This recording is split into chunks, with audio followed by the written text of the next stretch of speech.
You know the S26 Ultra won't officially arrive until January or February next year, but I already know how impatient my Tech Torch family is. So today, I'm bringing you something even better. Exact replicas of the S26 Ultra, the regular S26, and the S26 Edge. And yes, we're also touching on the S26 Plus. Stick with me because I'm not just showing the design, I've got confirmed specs, surprises, and a few warnings you need to hear. Let's kick things off with the Ultra. Here's the S24 Ultra, here's the S25 Ultra, and right next to them is the S26 Ultra replica. Notice anything? The S24 and S25 Ultra shared almost the same floating lens style, only the camera rings changed.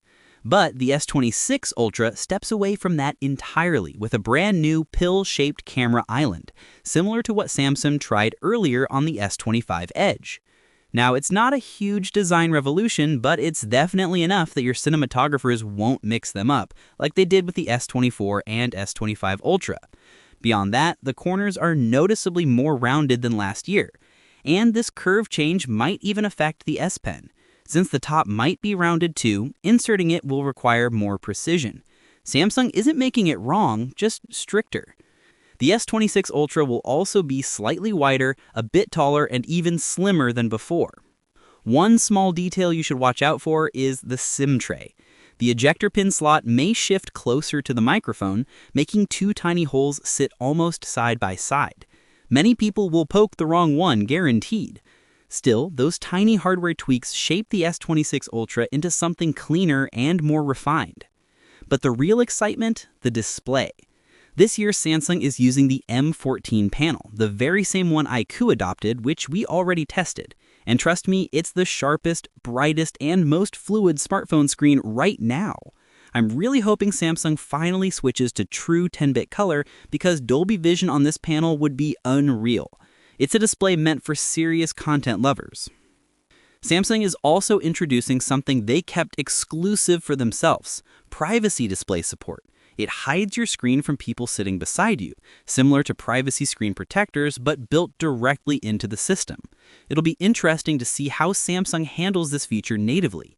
Add third-gen anti-reflective glass and even slimmer bezels, and this display becomes a major upgrade. When it comes to cameras, don't expect a massive leap this time. Most of the setup stays familiar. The 200-megapixel main lens will shift to an f1.44 aperture instead of 1.7, and the 5x periscope lens will bring a wider aperture too. The telephoto moves to a 12-megapixel sensor. Other than that, the improvements are subtle, fine-tuning rather than reinventing. In video, Samsung might add support for the AT2V codec as a counter to Apple's Pro Video format. It's a step forward, but honestly, they need to push harder. Apple isn't their only competition anymore. Vivo and Oppo have jumped ahead in low-light video and color science. Samsung needs to take videography seriously now if they want to maintain their flagship edge. Inside, the S26 Ultra should ship ideally with the newest Snapdragon for Galaxy, just like every year. But rumors say Samsung has been testing the Exynos 2600 on the Ultra variant as well. And according to leaked Geekbench scores, the 2600 actually beats Snapdragon in single-core performance. Whether Samsung goes full Snapdragon or splits regions again remains to be seen. Regardless of the chipset fight, RAM stays constant at 16 GB across all variants, and storage will go up to 1 TB. The battery remains the familiar 5,000 mAh capacity, but fast charging jumps to 60 watts this year, and the magnetic G2.2 wireless charging system arrives too, similar to the MagSafe style approach used by iPhones and Pixel devices. Handy, clean, and long overdue. The phone is expected to launch with One UI 8.5 right out of the box. As for pricing, earlier leaks suggested it would match last year, but inflation has crushed every prediction. Prices may rise. Nobody knows yet. Even color options remain a mystery, though personally, I'm hoping Samsung avoids that bright orange shade. Lovely for some, but definitely not for everyone.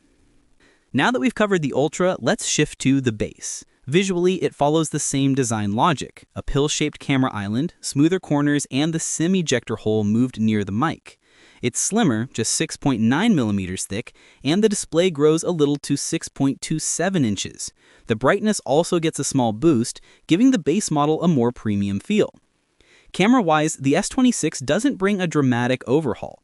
The main lens might get a different aperture, but the rest of the setup stays the same as previous generations. The battery gets a meaningful upgrade though, now 4,300 mAh.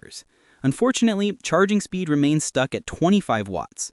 For a base flagship, that's starting to feel outdated, but Samsung doesn't seem ready to change it. For processing power, the S26 is almost certainly using the Exynos 2600. But if those leaked numbers are accurate and it performs close to Apple's A17, then honestly, it shouldn't be a deal breaker. The camera module looks somewhat iPhone-like, but not because Samsung wants to copy Apple. The design allows them to pack all the internal components in the upper half so the entire phone can stay incredibly thin. The display won't change much from the previous Edge model, but the cameras will definitely improve.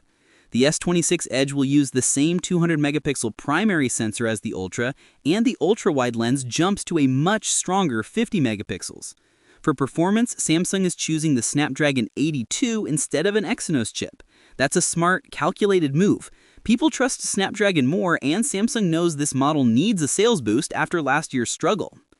Battery capacity rises to 4,200 mAh, which is impressive for such a thin device. As for the S26 Plus, it's unclear whether Samsung will keep it or replace it entirely with the Edge.